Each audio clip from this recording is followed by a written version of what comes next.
Welcome to the Grid Podcast, where we present hard hitting truths about America's critical infrastructure. I'm your host, Maria Sumnicht. Political opinions expressed in the podcast by participants are their opinions and not necessarily that of the host and the Grid Podcast.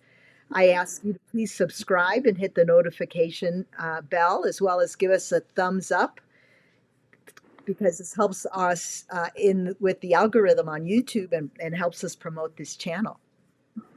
So today we're going to have a candid discussion around AI. And today my guest is Dr. George Condos, and his background is amazing, from the FBI to special forces, and I'll let him in give a brief background of himself and all the things that he's done in helping America stay resilient and be resilient. So, welcome to the show, George. Yeah, how you doing? I'm How many people do we have on? um right now. Let's see, we are live. We have three that are jumping on. A lot of times they jump on a little Yeah, bit late, but it's coming. Yeah, big yeah. time. I just wanted to um, clarify some things. I I'm a Vietnam veteran, but when I went from the 82nd Airborne Division, where I worked with military intelligence, I actually got to work for the general there, and he was really nice. And Sent to Vietnam, where I was supposed to be going up with the area with the where the 101st was, Hmm. another airborne unit. And despite my objections, I got flagged and sent down to a training unit, or what I considered a rear echelon unit, and ended up spending most of my time in Vietnam training Vietnamese and Koreans. They were good soldiers, and the Australians, who were excellent, phenomenal soldiers. And because we were trying to cross train as part of the Vietnamization program, they were trying to turn everything over to the Vietnamese. Hmm. And during that time, uh, they would not let me out of that unit. Period. Even the Rangers tried to get me and everything, and they wouldn't, because they needed commo guys. And so during the Cambodian thing, a few of us who were all field guys, we wanted to be out in the field.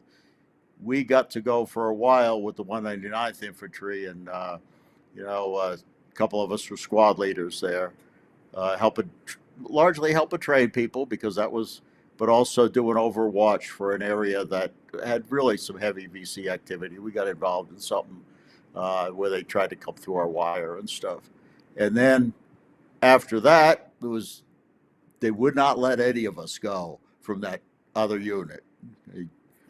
And so the 25th Infantry Division said, we need somebody, and I got volunteered to go over to 25th Infantry, and they were coming back from Cambodia.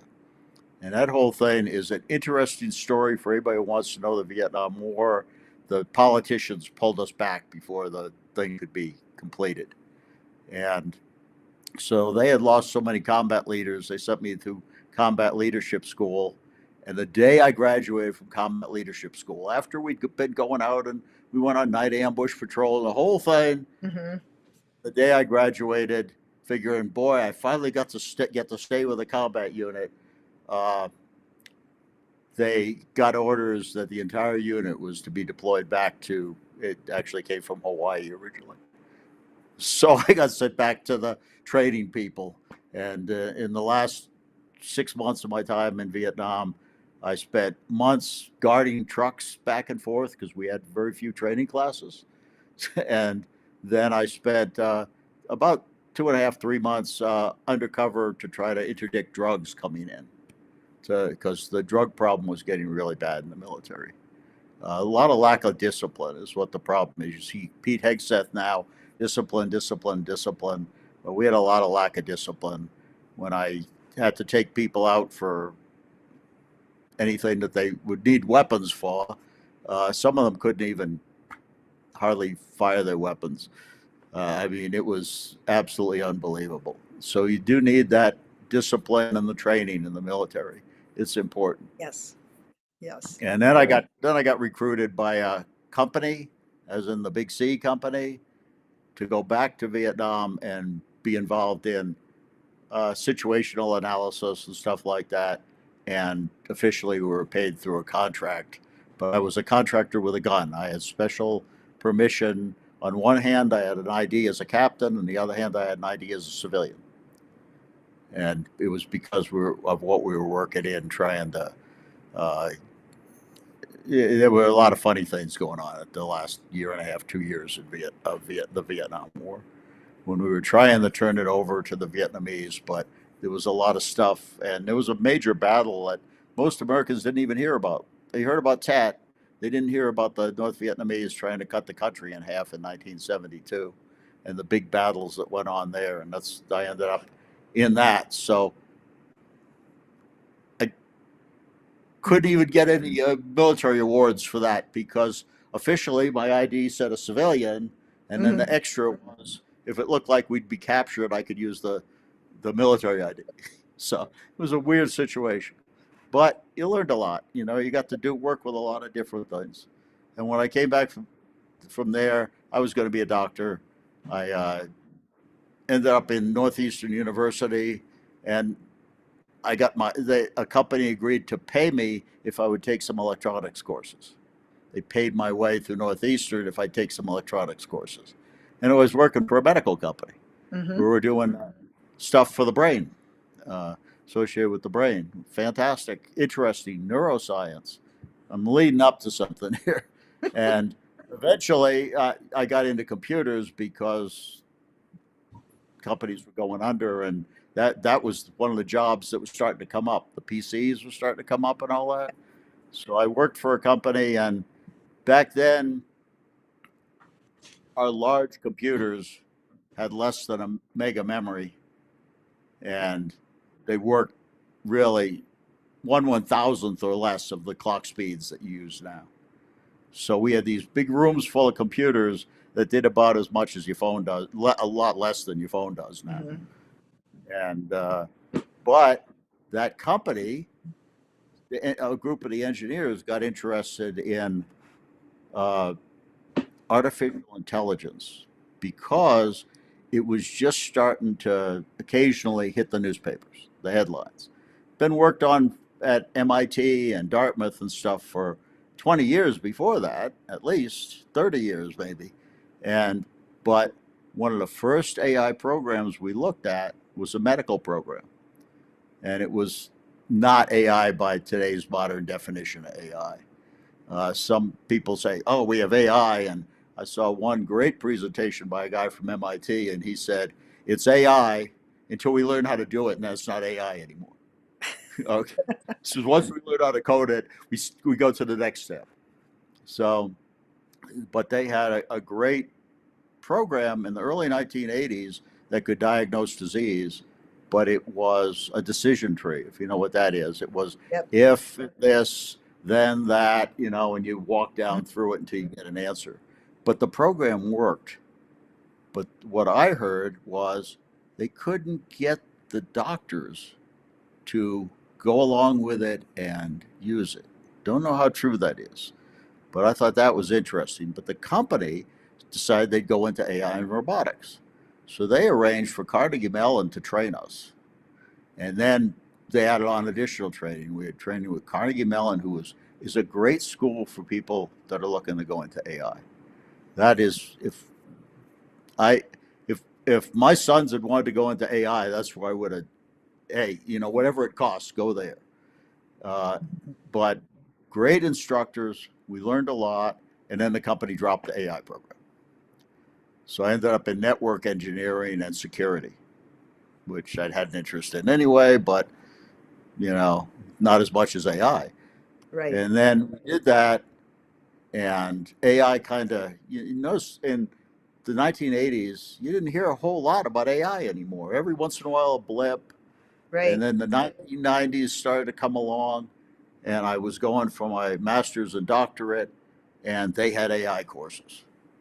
So I got to develop something with neural networks, and I got to develop, some interesting programs and do some interesting work. But again, AI was doing these ups and downs, Mm-hmm.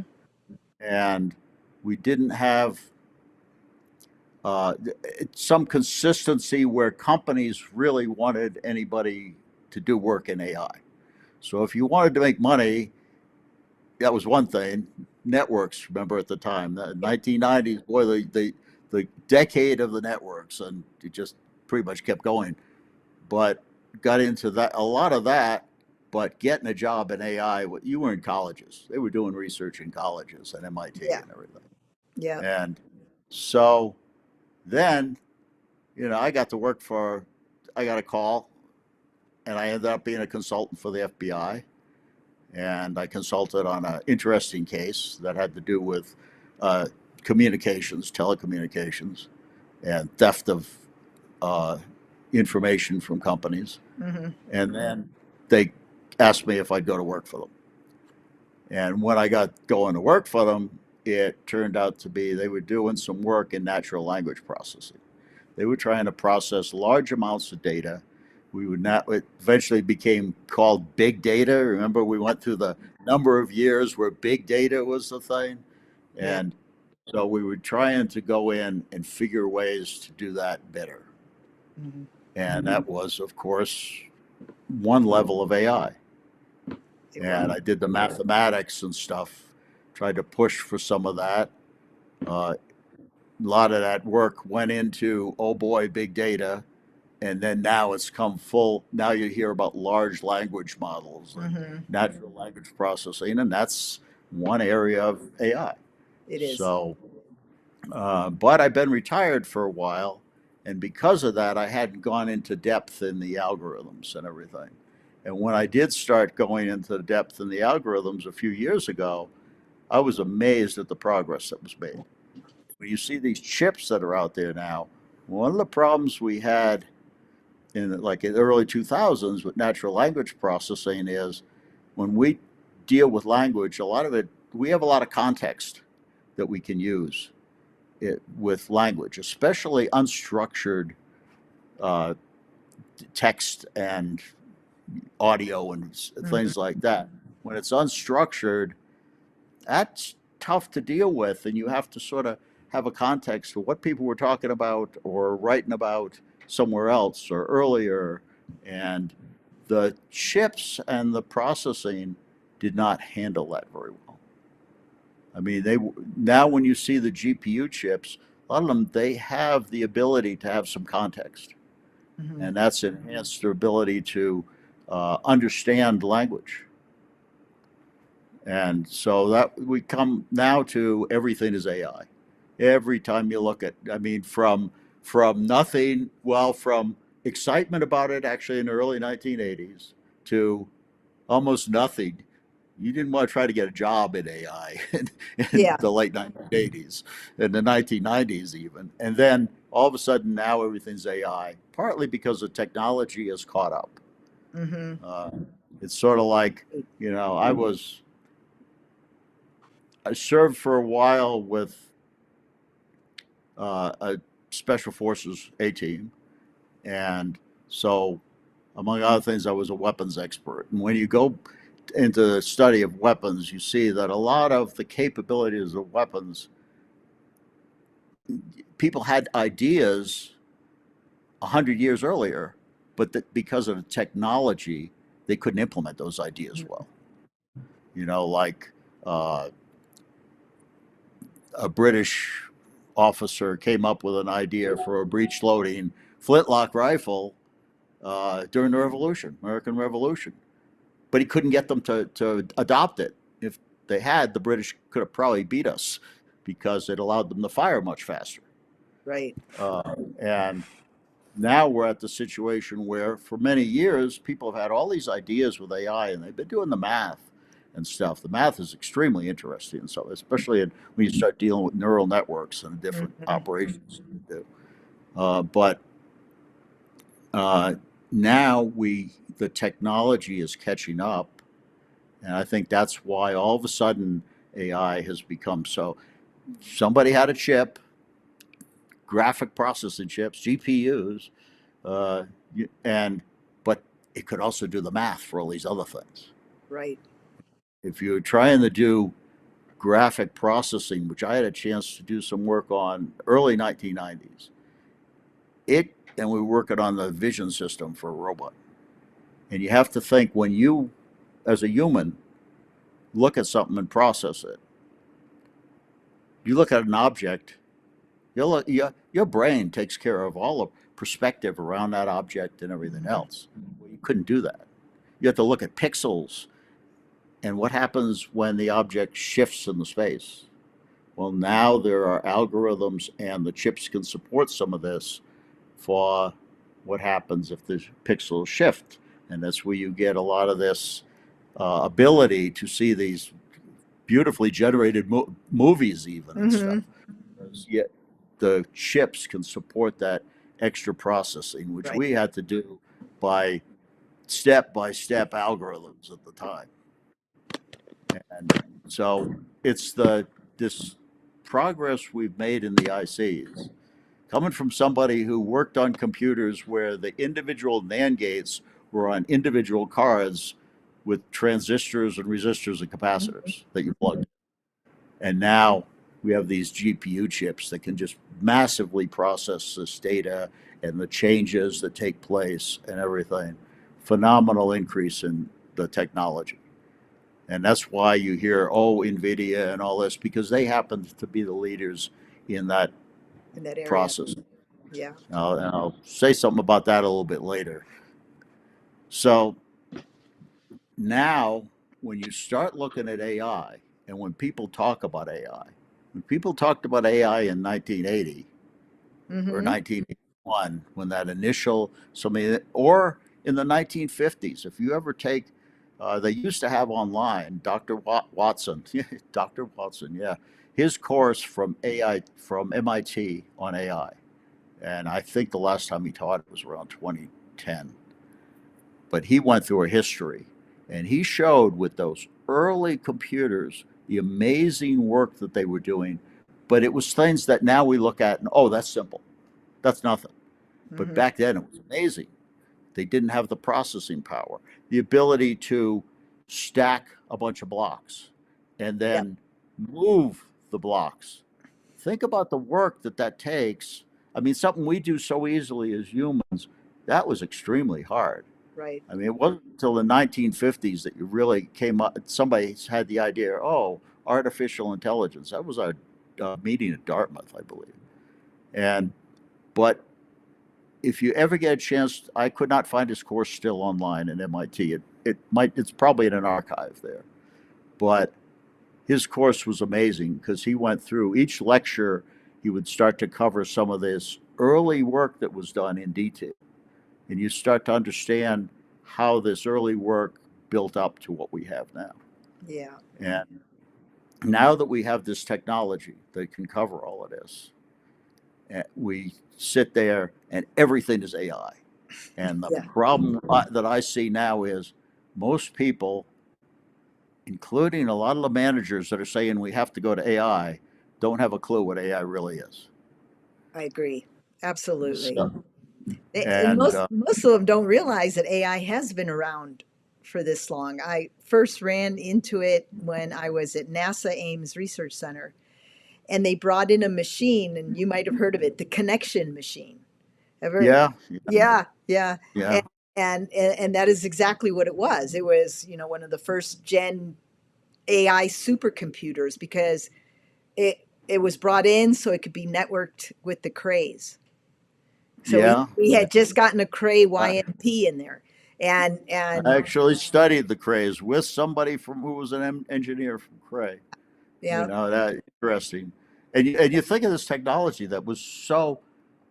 You were studying the Crays in the 1980s. If you went to school in the 19, you would and looked at the best, most modern, most up to date, massive, great processing machines. It was Cray. It was Cray, Seymour Cray. And the work being done by Digital Equipment Corporation had a phenomenal machine as a general purpose computer their vac systems were great. Yes, Those things absolutely. were so good.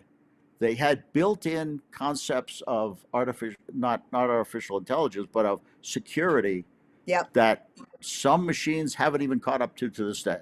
Right. And Right. that was the 1980s. It's yep. The Vax machines and the AM dolls.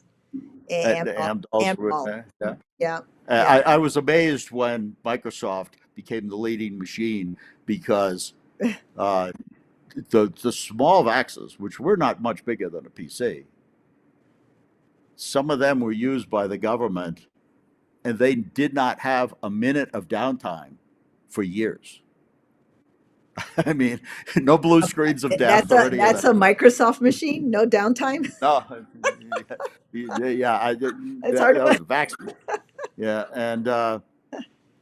and so yeah, just goes to show you that what wins isn't always the best.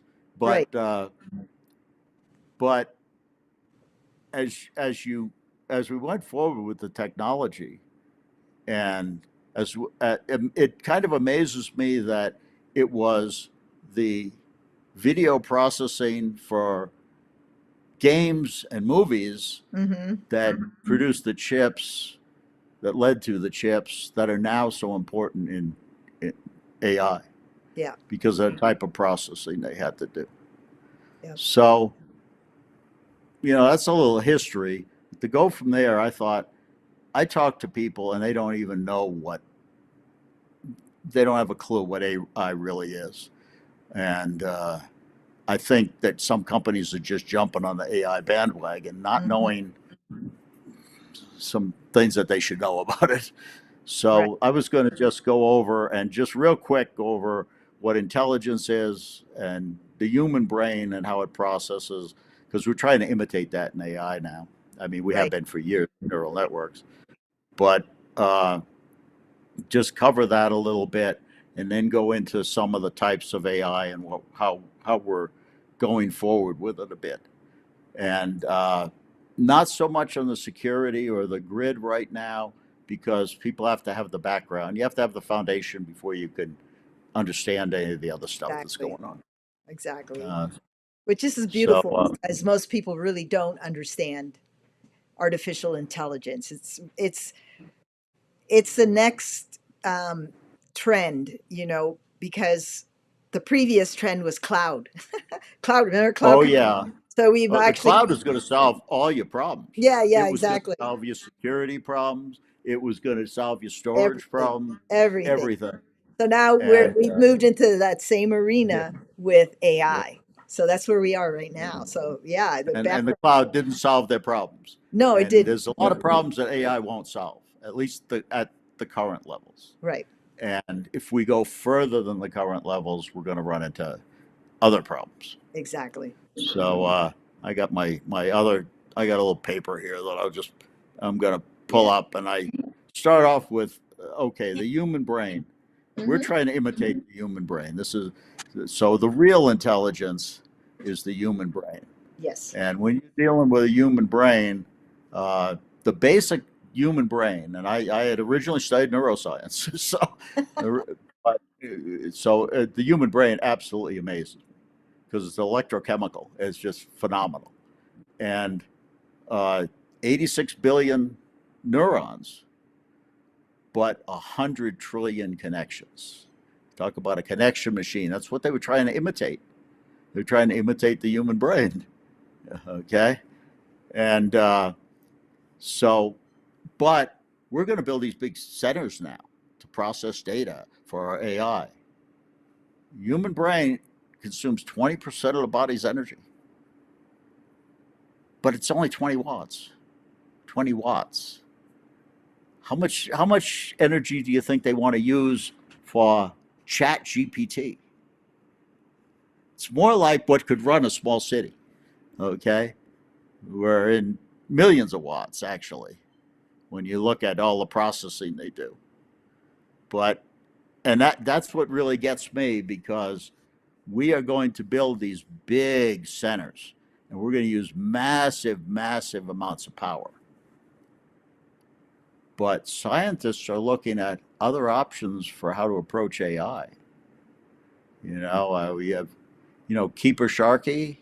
She's working on the quantum side. Others are looking at they're looking at the electrochemical processes in the brain and how they work. So I have a feeling, and this is just my opinion, that we're going to start building these great big centers, and with a breakthrough in technology, they'll be like just big empty malls are now, because we'll have spent all this time and money and effort on them, and the technology will rush past them. And I don't know. You have to do it. It's sort of one of these things. This is the technology we have now. We have to do it. But is it really going to be the technology 10 years from now? Are they going to be just big lump buildings with, like, the computers that I had? And I worked in a computer room in the late 1970s, that all the computers in that entire room, and it was a large room with raised floors and special cooling, and you'd go walk in, and if you turn the lights off, you'd see all the lights blinking. We used to do the light tests, change any bulbs that needed changing in the lights, and then run a program, and it would tell us how the system was working by watching the patterns of the lights. Now, would we ever do that now? We had rows of tape drives. Our individual disk drives, which had 2 to 5 meg of storage with these big platters, were as big as a washing machine to have 2 to 5 meg of storage. Now we have a little plug-in that has 256 gig and above, right? And that tremendous improvement in technology took place in just a lot of it in just 20, 30 years, where we went from these massive rooms full of computers, and now we're doing it again. Now we want to have these big, massive rooms full of computers. And I just wonder if the next leap of technology just makes those obsolete. I can't hear you. So I said, especially on Amazon, you can buy a little thing like this. yeah, I believe this is 4 terabytes. You know, yeah, terabytes. yeah. When I was working for the government, and I worked with a number of the different intelligence agencies, and a lot of them were doing duplicative work. I found the real geniuses were in the NSA. Yes. And I mean, other agencies, they had some good people, and they had some people that were a waste of space, but they were trying to dump people in and teach them, and everybody was trying to learn. So that happens. But we were dealing with, oh God, a terabyte of data. How do we store that? How do we process it? And now, like you said, how many terabytes on Yeah. that little thing? 4. So, Let's see. Right there. and It's we in had the a palm whole of your hand. basement floor of computer. A lot of the storage Yeah. was in there, and it took us so long to process the data, because that was after 9/11, a lot of this, and after 9/11 we were trying to grab data from everywhere to see what terrorists were doing. Right. Right. And Yeah. now the work we were doing then, which, especially the NSA was cutting edge, it looks silly now. What the heck, and that's 25, less than 25 years ago was 9/11. Yep. And then, so all of the tremendous, a lot of the work has been done since I retired 10 years ago.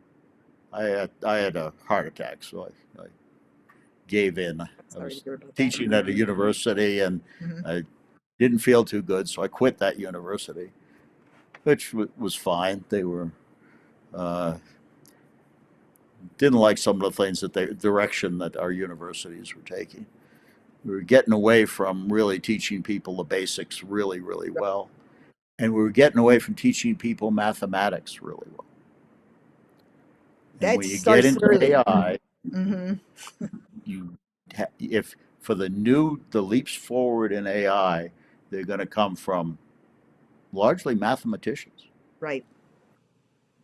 And we are weak in that in the United States. Yes. I Very mean, you much. might see it in AI in MIT or Stanford or something, but in regular universities, I remember they told me, "Oh, we're not going to have math in this set of courses for master's degree or doctorate." I said, "Why?" "Oh, the students don't like it." You prepare the students for because we have a lot of private colleges and they're run by the almighty buck. Yeah. Hey, that's part of capitalism. But if you really want to leap forward in technology, you better understand the technology, the mathematics, the physics, the Yeah. chemistry, because those are where the leaps are going to come. Exactly. So I just talked about the human brain, and I just want to pop over here because when we get away from the human brain and we get into what's intelligence Hmm. and what's just intelligence in general, I started looking up all these definitions, and you know what? Can't even get people to agree on what the definition of some of this stuff is. It's absolutely amazing. Uh, so, intelligence, the ability to acquire, understand, and use knowledge. Well, a lot of people would say, "Oh, yeah, we've got computers that do that, right?" To some degree, Right. and the ability to learn, understand, and make judgments or have opinions that are based on reason. And then you have to go into what the heck is reason. Reason. Right. And then you get into human intelligence, and they start adding all of these different levels because humans have a tremendous ability to deal with context and the ability to deal with different types of Hmm. intelligence. When I was a teacher years ago, I was teaching in a technical school to make some money going to college. And the state that I was in, Massachusetts at the time, we were going to kind of a recession in the 1970s. And I mean, during this whole time, I was actually still in the Army Reserve too. By the way, I was in the Special Forces unit, so they had to know that I might be called anytime. But they were teaching people based on, oh my God, you lost your job in this. What jobs are coming up? Oh, it might be this over here. Well, you had people that were great mechanics, but they couldn't learn electronics to save their lives. Hmm. And I'm talking about intelligence because humans have different kinds of intelligence. Yes. I had one man, and he was a black man, and he was the nicest man you'd ever want to meet in his life, and the best parent you'd probably ever want to meet to his kids. He had worked so hard to raise his kids and get them sent to school, but he had been one of these guys that worked with his hands his entire life, and he had never really been trained in very well in mathematics. A lot of that happened at the time. My father was like that too, and he could take a car apart and put it back together and fix any problem in it. Amazing man. But they sent him to school for computers and electronics. Okay. That wasn't where he would shine. Right. He couldn't grasp the mathematics and stuff for just, you know, voltage, current, and resistance. So I took him aside and I went to the state and I said, put him in a mechanics training program. And they did. And his family later came to me and said, you saved our father because now he's happy. He Yep. was not happy trying to get forced in this. Governments, and here's my comment on government, maybe they're trying to do something good, but they often don't stop and think about what the ramifications of things are. And they Right. had a lot of people they were pushing into these programs that they could have put them somewhere else. You see that guy on TV now, and he's always, you can be a plumber, you can be an electrician, you can do HVAC, you can do all these Yeah. different things and get a good job. But for years, that was not what they pushed. Right. But at the same time, they were pushing go to school and become an IT person or anything. Less and less did they teach the real core understanding of physics and chemistry and mathematics. Mathematics. Yeah. And logic and reasoning, and which logic and and reasoning, reasoning. and being able to debate things back and forth too, which is what I was taught when I was in school. Okay, I went to a special school in New York that they set up for us. They picked two people out of each school in a whole big area, and you took IQ tests for days and days and days, different areas, Yep. different IQ tests teach different things. And the point of this whole thing is human intelligence is at a lot of different levels. Yep. We understand you might have somebody who's brilliant in music. I have an autistic grandson. He's just at the low end of autism. He goes to a regular school, but he can solve any puzzle you give to him. Mm-hmm. I have a granddaughter who could do big, complex, like puzzles with puzzle pieces flipped over so you couldn't see the picture. Mm-hmm. And she could do them so fast you couldn't even hardly see her hands move. Okay. Um, and so we have all these different levels of intelligence, spatial intelligence and music intelligence, and the ability to do sports is a certain level of intelligence, how Right. our eyes work and everything else. And going forward with AI, if we're going to imitate people, which is how this whole thing pretty much started, how are we going to possibly do that? Mm-hmm. Because we don't even understand these different levels of intelligence that people have. Nope. And So, you missed one, emotional intelligence, emotional intelligence, which is very big, important. That's very one of the important. things that they're talking about when you look at types of AI. You have narrow AI, and that's really all we have right now. Right. The AI right now that's out there is good at you lock it in on something. If you look at a car, it has different things that it locks: vision, Mm-hmm. processing for if this happens or if that happens, which is different from the vision that they have to Right. feed in to different, but they have to do a lot of different processing things, and it's a lot of different types of intelligence. In the human brain, we combine all these together. We have a massive ability to do context, to remember something from 40, 50 years ago that we can Right. apply to solving a problem today. Yeah. Machines don't have that. They No. have limited context still, and they may never have that same level of ability of the brain. But we're saying, oh, yeah, we're going to move forward. We're going to have these machines. And we still haven't learned really how human intelligence really works. Yeah. I A gave a lot of advances. Yeah, go ahead. Oh no, I said I gave a talk last year at the University of Nevada, Reno. It's a cybersecurity symposium to an audience, a few hundred people, and most of them were between the ages of 18 and 30. You know, working on their Oh, bachelor's, master's, yeah. um, doctorate in cybersecurity. And the last bullet on my in my presentation, I was a keynote speaker. It was artificial intelligence is artificial. Yes. Your mind and intelligence is made in the image of God. So don't let anyone out there tell you that you're going to be replaced by AI, because you're exactly addressing what I was getting at to these young people that are, they were all raising their hand going, am I going to have a job?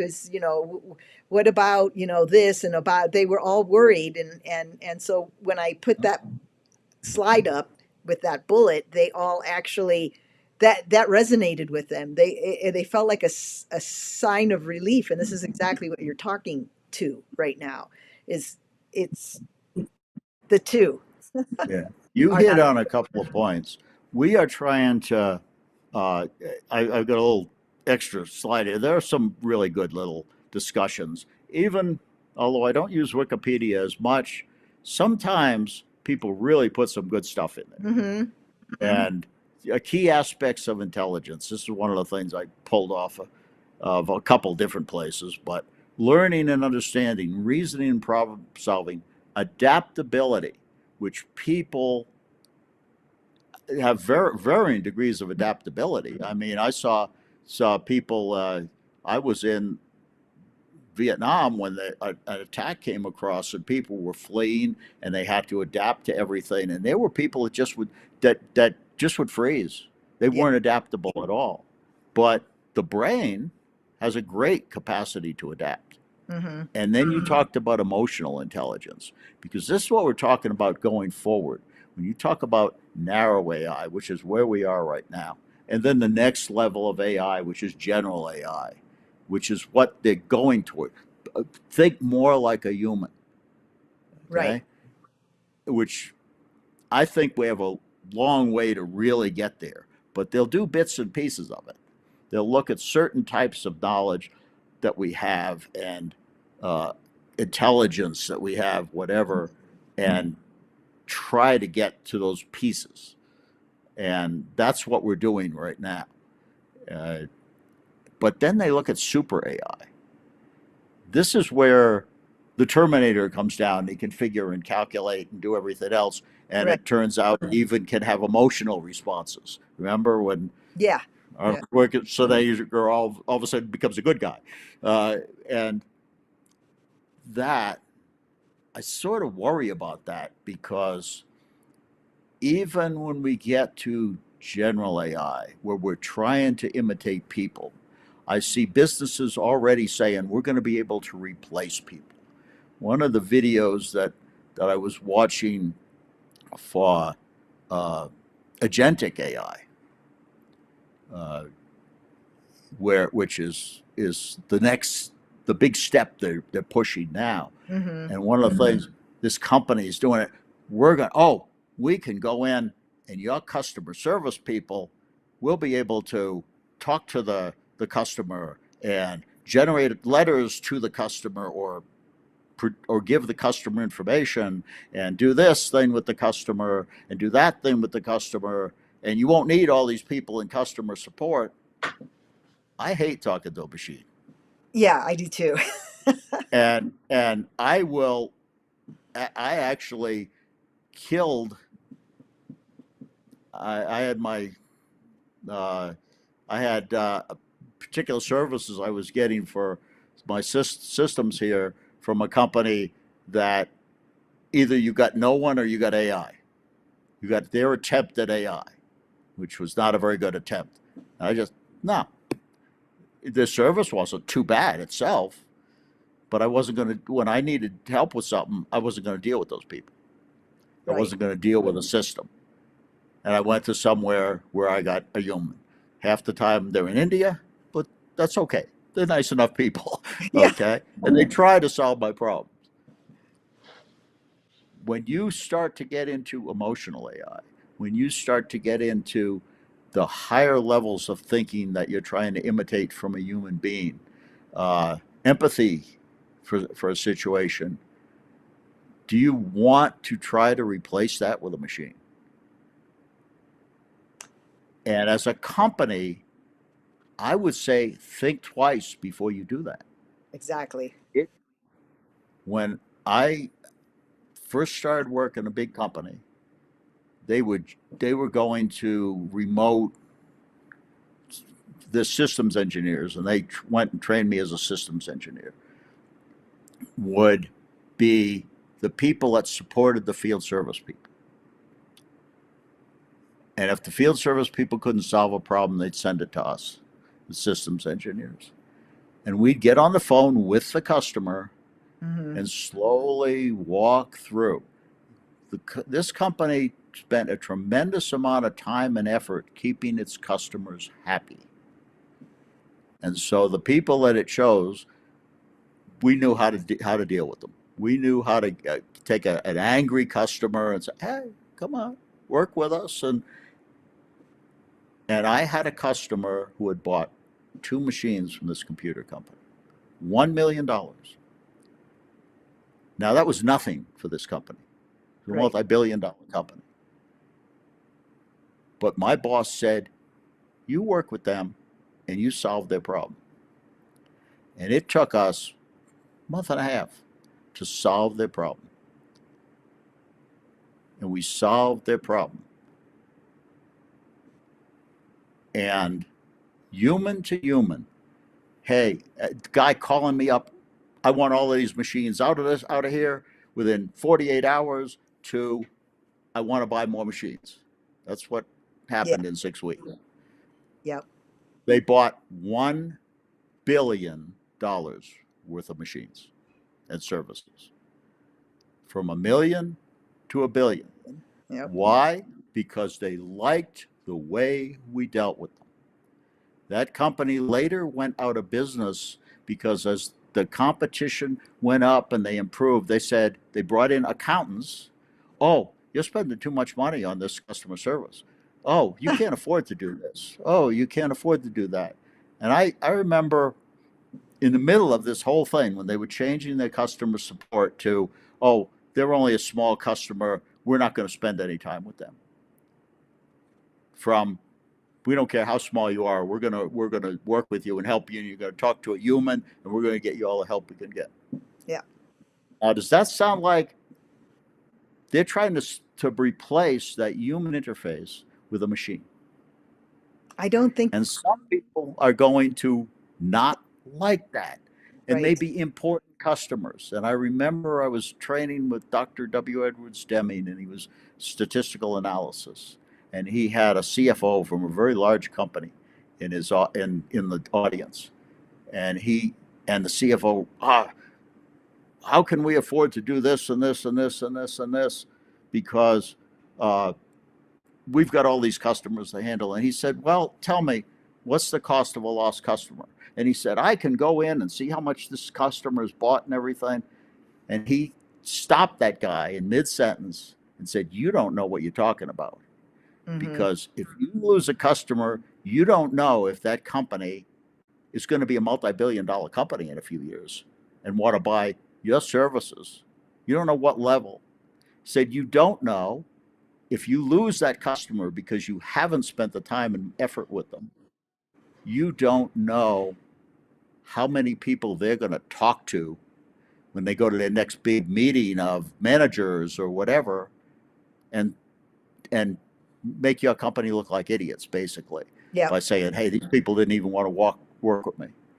I think managers better understand that before they dive into AI too deeply in some of these areas. Yeah. And that is one of the big things that bothers me about AI. You don't know what AI can really do for you yet. You don't know how well it's going to work yet in your environment. You don't know how well AI is going to be developed and trained.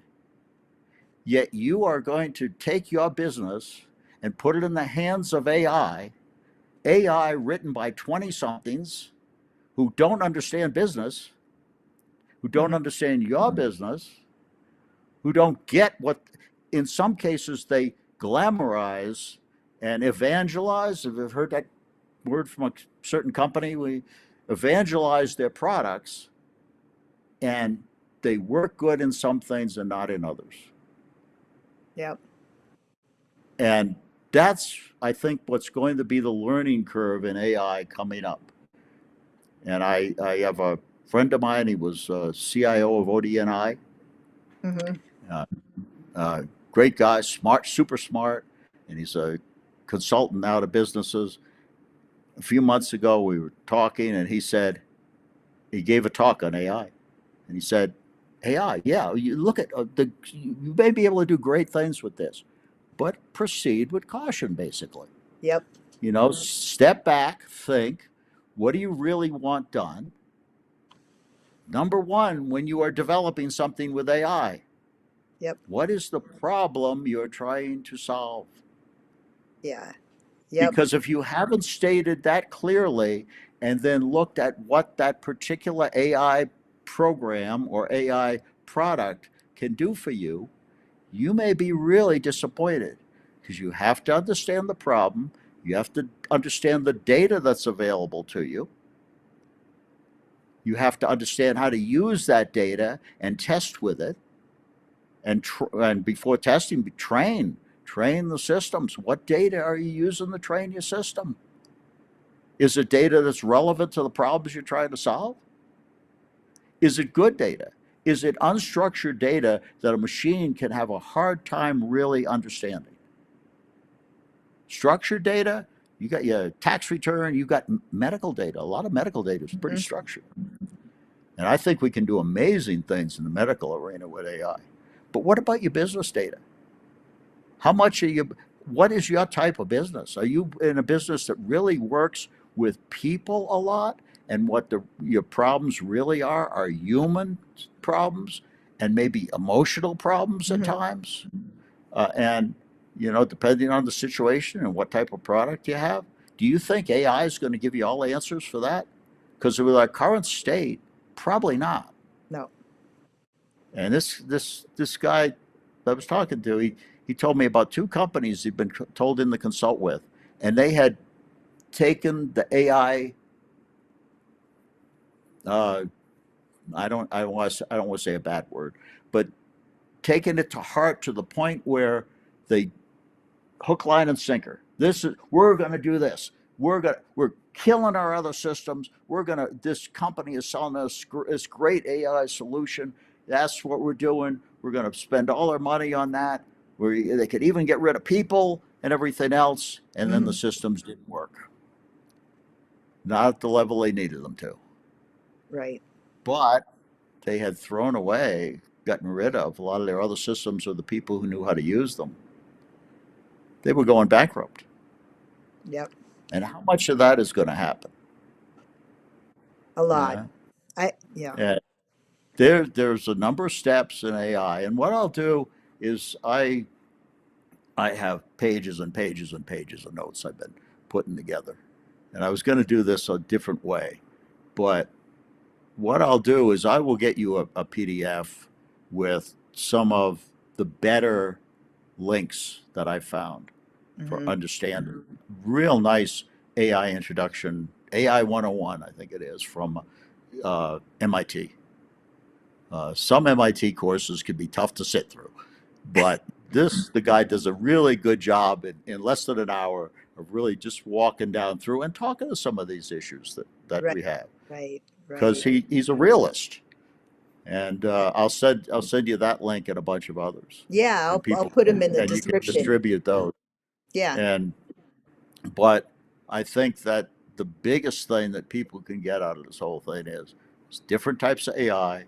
Some of the machines and some of the systems will be good at certain things and not at others. Right. Some of the data that they'll be using to train will not be the best. If you're going to bring AI into your company, what data do you have that you can train it on? Hmm. And then what data are you going to test it against? Because Right. you don't test it against the data you train it on. And what are you really looking for? What is that problem you're trying to solve? Because if you cannot describe that problem well, why do you think AI is going to help you? Right. When I worked for the government, the top line on my whiteboard in my office, and I will say this, they gave me a beautiful office. And I had, first, I had a great view of woods and everything at first, but I had on the top of my whiteboard, what is the problem you're trying to solve? Yep. Because me and a few others in the organization went in and found millions and millions and millions of dollars worth of projects where we couldn't get the people to tell us clearly what they were really trying to do. Millions of dollars spent. You had to shut down projects. And I had a guy that worked for one of the big contractors. Yeah, he originally worked for one of the top ones. And he says, "Come on, I'll drive you to this next meeting." And he said, "I can't say this around my bosses from my contracting company, Mhm. but this never would have worked." You guys are absolutely right, because of what they wanted and what the technology was. Was. You can bring in all kinds of neat stuff. And a lot of, especially young Mhm. engineers love the newest and the latest and the greatest.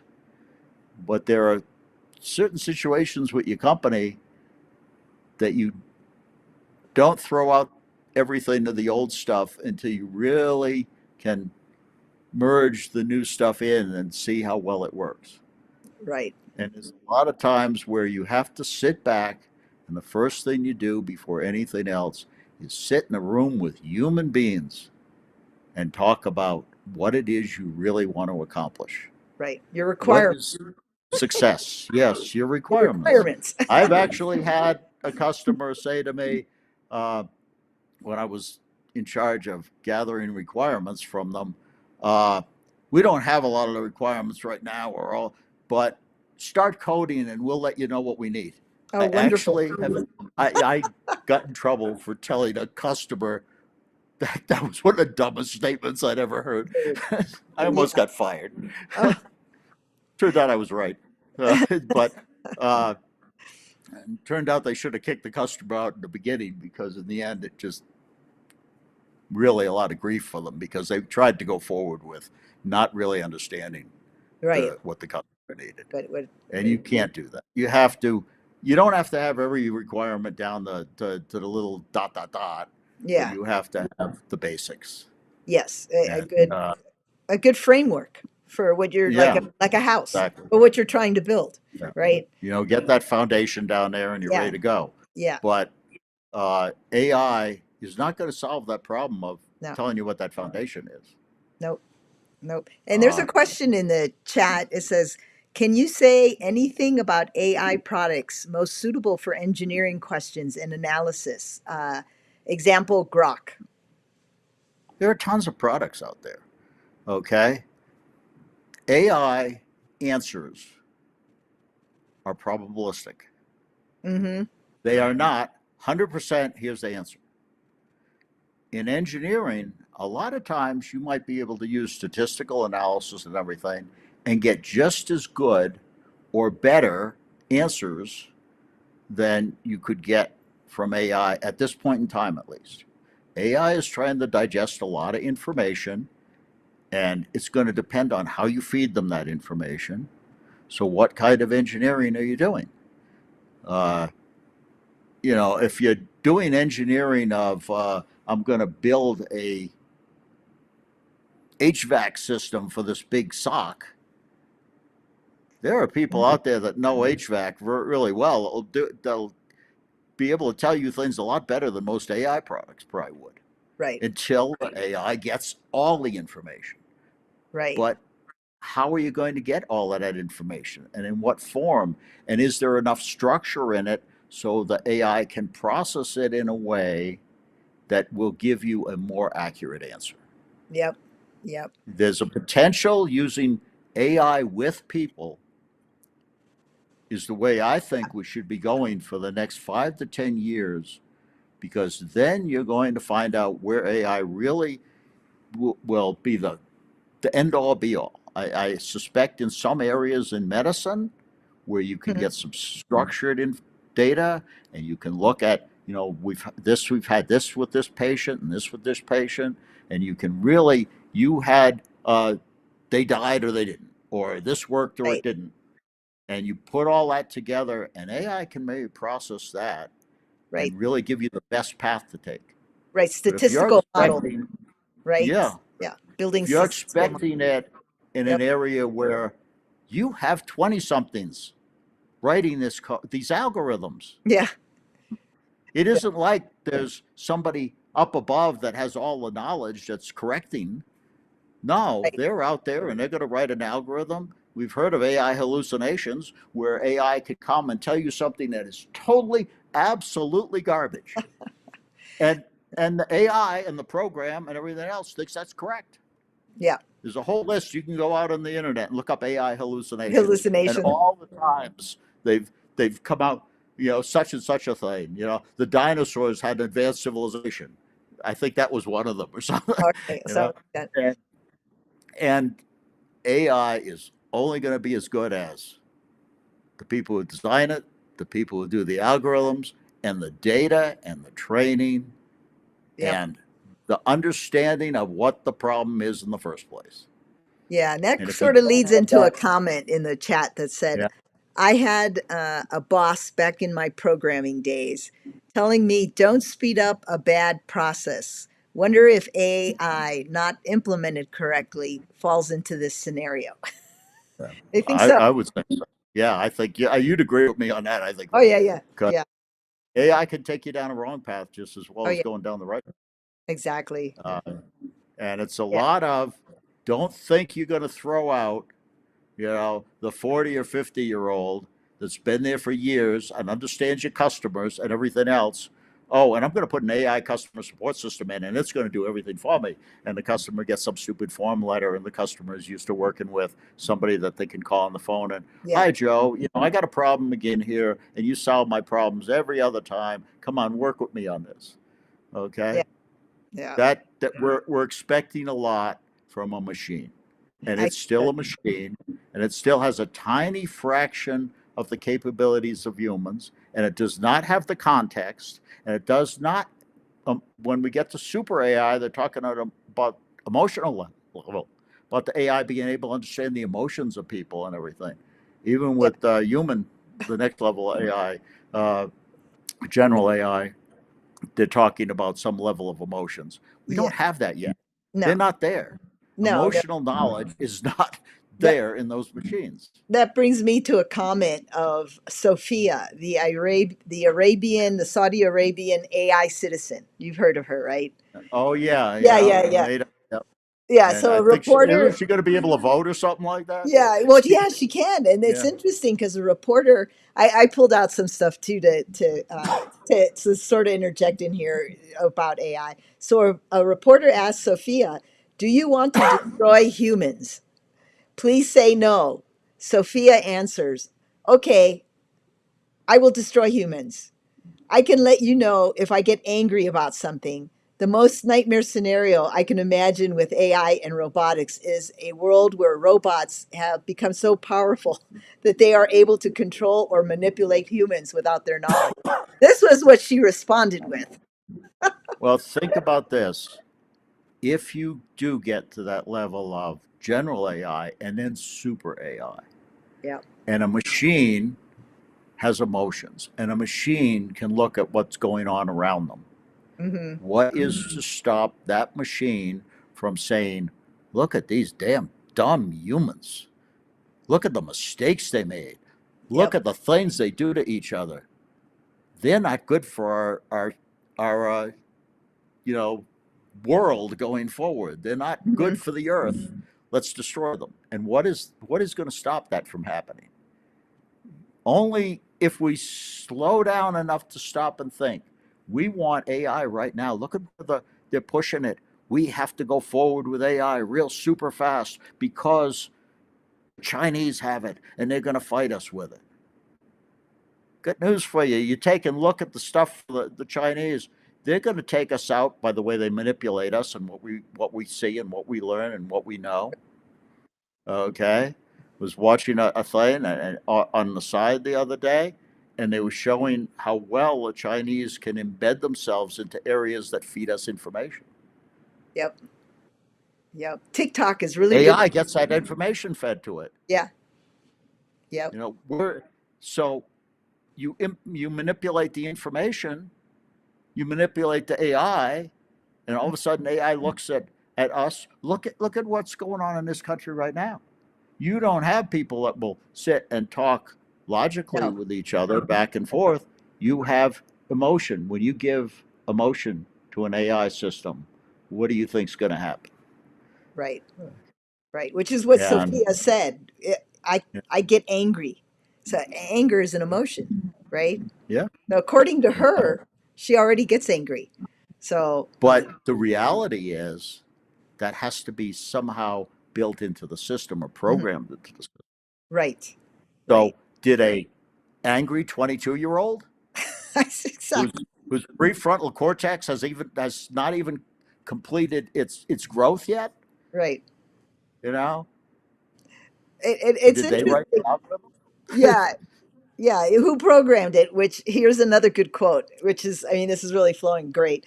Elon Musk on Joe Rogan was asked, how could AI go wrong? And answers, if AI gets programmed by an extinctionist, its Yeah. utility function will be the extinction of humanity. I am worried about the AI stuff. It needs some regulatory authority to make sure it is operating in the public's best interest. AI is quite a dangerous technology. I fear I might have done things to accelerate it. This is a quote from Elon Musk on Joe Rogan. Yep. Years ago, with a satellite thing that I was asked to come and sit in on for security, uh, Elon Musk showed up, and he sat in the over in a corner and Hmm. was fairly quiet. And then after everything, he came out with the one statement. I had been thinking of it, but I was just an extra guest in there. And he said, "What about this?" And he caught it. It was the problem with the system. Right. Okay. And he saw it. I think he's brilliant because I saw that he was the one that said, "What about this?" Bam. Bam. Yep. And Yeah. only time I've ever seen him in my life, didn't talk to him really except hi, you know. But yeah. So if he feels that way, I'd go along with it. Absolutely. Absolutely. I think he's right. And Jeffrey Hinton, he's known as the godfather of AI. Yeah, Uh, I've heard that. Yeah. yeah, yeah. He said, I just don't like to think on what could happen because it could be awful if AI were to take over. There are so many ways it could get rid of people, and it would be very nasty. So I think he said this How 10 much years control ago. do you want to give it? Part, And yeah. when we're thinking about AI for warfare, Hmm. and I guess we're running over here, but when we're thinking about AI for warfare, step back. If we look right now at the attack vectors for the United States, and I know we want to have Golden Dome and everything else, but when you can infiltrate a society, when you can have some, even a small amount of control over what the people in that society see or hear or Hmm. listen to, when you can put a handful of highly trained individuals into that society. I was on a Special Forces A team. I will tell you something 12 Special Forces A team with some reasonable coordination and supply capability could probably take over half of this country. Yep. And it wouldn't take long. No. They could take down the grid. They could do all kinds of things. We talk about taking down the grid. AI can shut down the grid as well as could try to keep it up. Right. And a mistake in the AI or wrong data in the AI, what's that going to do?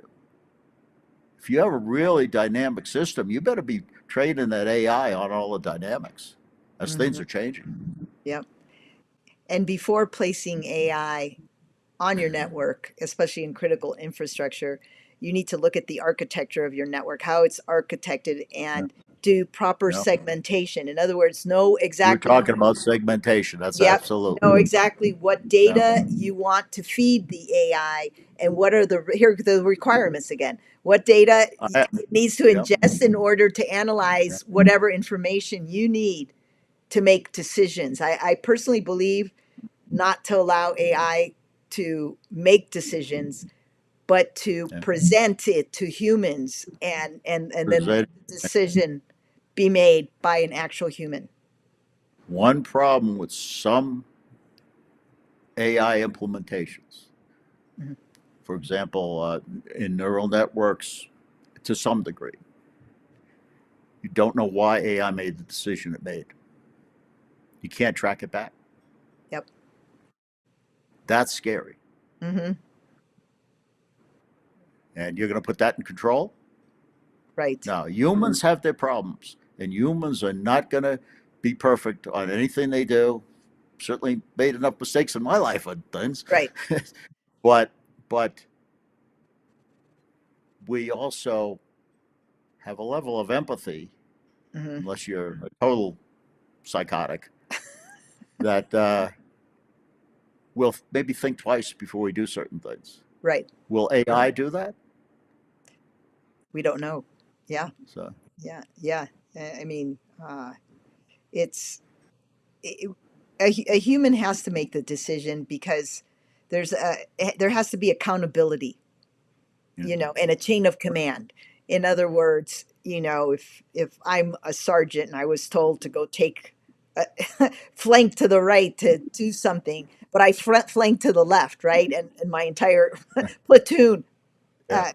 was injured. Yeah. Okay, whose accountability? Where does the buck stop? And with AI, you just can't. You don't have that. And I went through that. I questioned an order that had come down from a general that put my team at extreme risk, almost got me killed because I had to run over and help somebody who had panicked. And what this general had insisted on doing essentially lit us up for the enemy. And that cost me, let's say, a promotion and a Bronze Star, probably too, at the same time. yeah, They were going to court martial me for that because I had to go along with what I saw happening at the time. And the general had not realized. I mean, I don't think he was trying to be a bad guy, but he had not realized that doing this created this other problem. I saw it because I was there. right, right, Okay, and I had to make a decision at boom. That was it. yeah, You know, and and that can happen with AI too. I mean, it happens with humans. yep, People make mistakes. I don't say the guy's a horrible person for making a mistake, but I'll say at least they thought about it and then said, yeah, yeah, but I still didn't get the promotion. yeah. Well, we can wrap But it up with this last yeah, comment here in the chat. It says, "Where do you foresee AI helping and hurting with assisting in running our power grid?" okay. Uh, First, take a look at what our power grid really is, and it's a lot of little companies all working. Hmm. And as one of the guys that I know who works for one of the power companies said, they don't want to spend a penny that they don't have to spend. Exactly. Okay. So are they even going to adopt AI for some of these controls? Are they going to put people in place that have the training to be able to understand what they're doing for some of the controls? I see our electric grid in many places, and there are some companies that, of course, are exceptions, and they're moving forward good. But our electric grid is what? How many thousand companies? Really? Yeah. And are what are you going to do with AI in that situation? That's another one.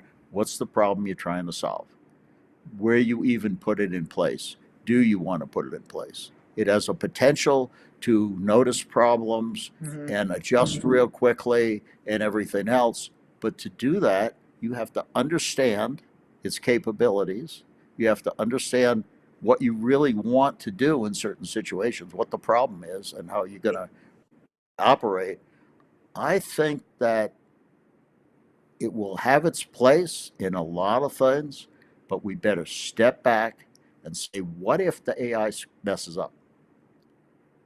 Hmm. Remember when the great New York blackout, 1965, was, oh, we see this happening. Oh, this other thing will make this adjustment, make this adjustment. Will AI do the same thing? Yeah. Yeah. Yeah. So, uh, you And know, and we humans haven't learned much either because we had the blackout in the 60s and they're the ones in the 90s. And when I lived there in 2019, there was another one. So you were going with it. And we haven't, well, needless to say. people have, if you want to get an idea of people advancing, 1965, I was in New York for the big blackout. And it actually started, lights dimmed, and they came back, and it wasn't boom, it's down, Hmm. okay? At least in a lot of places. When those lights went out, and realizing that my family had lived in the Bronx and in Queens, and Bronx was a tough, tough place, Hmm. even 30, 40, 50 years ago, you know, whatever. And the gangs on the streets came out and helped people into their apartments with cigarette lighters and stuff, you know, to guide them. They helped the old people. There were fewer no rapes, robberies, no breaking into buildings or anything. 4 years later, when they had a blackout, there was tremendous chaos with robberies and rapes and all kinds of stuff. Maybe we should figure out how to get intelligence into people before we go too far forward with trying to get it into machines. Exactly. Exactly. And one last comment: is there large profit margins return for running a new AI data center? I'm not sure if you would know that, but um, I, I don't know about the data centers. I know that there's a couple of reports out on the internet where MIT was actually involved, and I'll try to include a link to that when I send you that PDF with a bunch of links. It'll take me a few days to put it all together, but they have said that they're actually not seeing these profits. They're not seeing, not so much in the he's talking about the data centers, but and right. running them, but in the implementations of AI. They're Mhm. saying, "Oh boy, look at this. We have this great profit. We've been using it for 2 or 3 months." Well, when you look at a business, you have to look at what's happening in a year, 2 years, 3 years. I told you I studied under Dr. Deming, and one of the things he said was a problem in the United States is our managers get bonuses based on 3 months, 6 months, and a year. And the reality is, businesses and business cycles sometimes change dramatically, and you have to look at 4 years, 5 years, long term, like the Chinese tend to do. Mhm. Okay, and are they expecting? Oh boy, I put AI in. I got a 20% and 5% improvement. Oh yeah, I got rid of my 3/4 of my people that do customer service, and all of a sudden you're losing customers. Yeah. So 6 months later, you realize you're losing customers. But at 3 months, you were saying, "Oh, look at the great improvement," and oh boy, I'm Mr. Manager. I got myself a nice extra bonus. I've seen a lot of managers who would do crappy things to get their bonus and then be gone to another company. I've seen that too. So I've seen that. is AI just gonna allow more of that? You know, probably in some cases it will. Yeah. Yeah. Yeah. So, no, this has been really enlightening, and I thank you for taking us to the genesis of AI, because a lot of people just think it came out in the last 3 to 5 years, but really it had been in the works since probably the 50s, right? As you mentioned, Yeah, and well, Turing and his Turing test was, God, he was back before 1950. I mean, he was doing the work with the ideas, but then AI as a term was, I think, the mid 50s or something. right, And, and when, if you go and if I could find the link to that Dr. Watson's course there, I think it's pretty sure his name was Dr. Watson, just like Sherlock Holmes buddy. Uh, it was extremely interesting because he starts off the course showing what was going on in like the 50s with the technology they had then.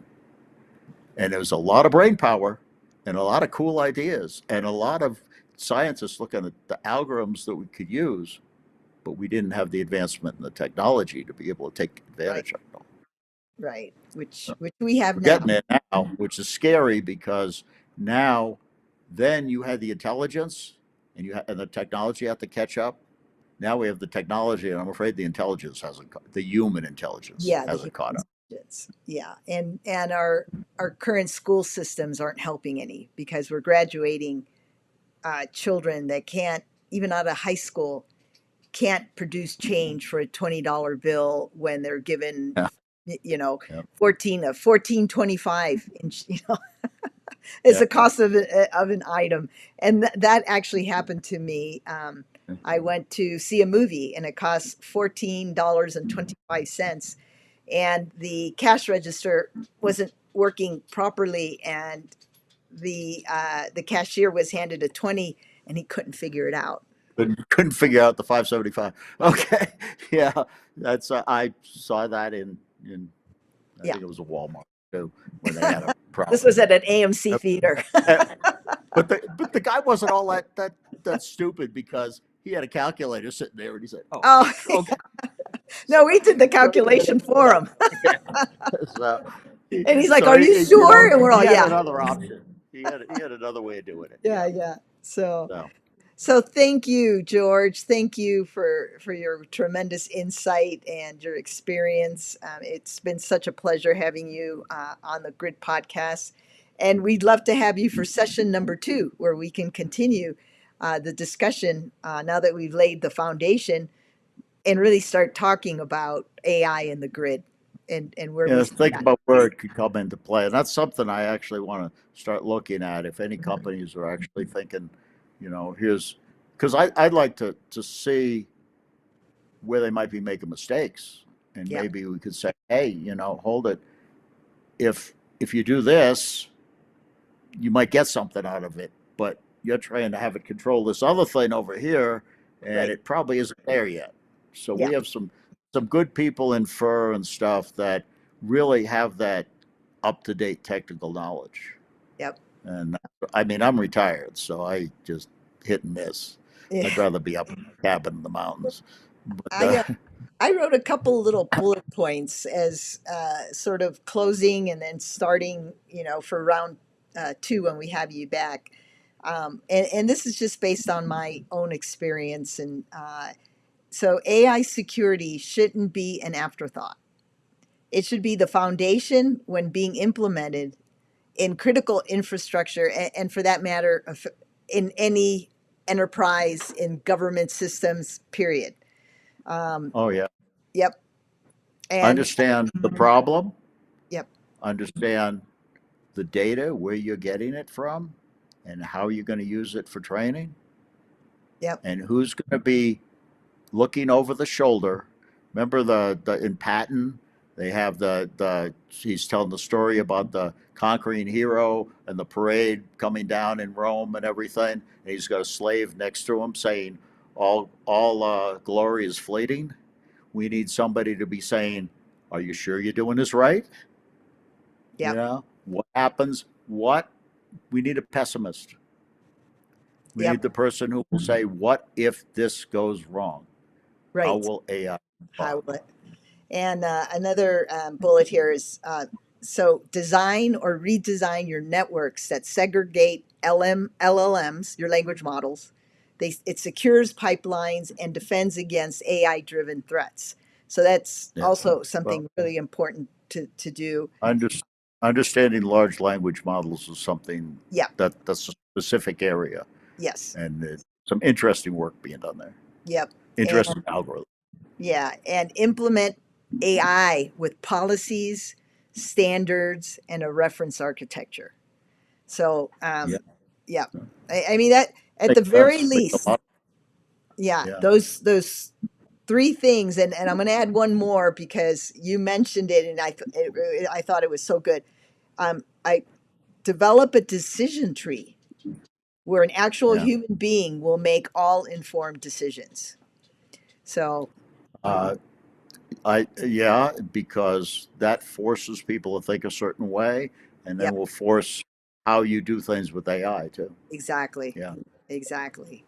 So, with that, we're going to say thank you, George. Thank you for appearing here. It's been such a pleasure, and we look forward to having you back on. If you hang on after the outro to the podcast, we can chat a little bit more about that. So, I'd like to thank all those who joined the podcast today. Please hit the thumbs up button and share this so it helps the algorithm and gets us more views on YouTube and on platforms. Share it on LinkedIn as well. So, with that, we'll see you next week on the Grid Podcast.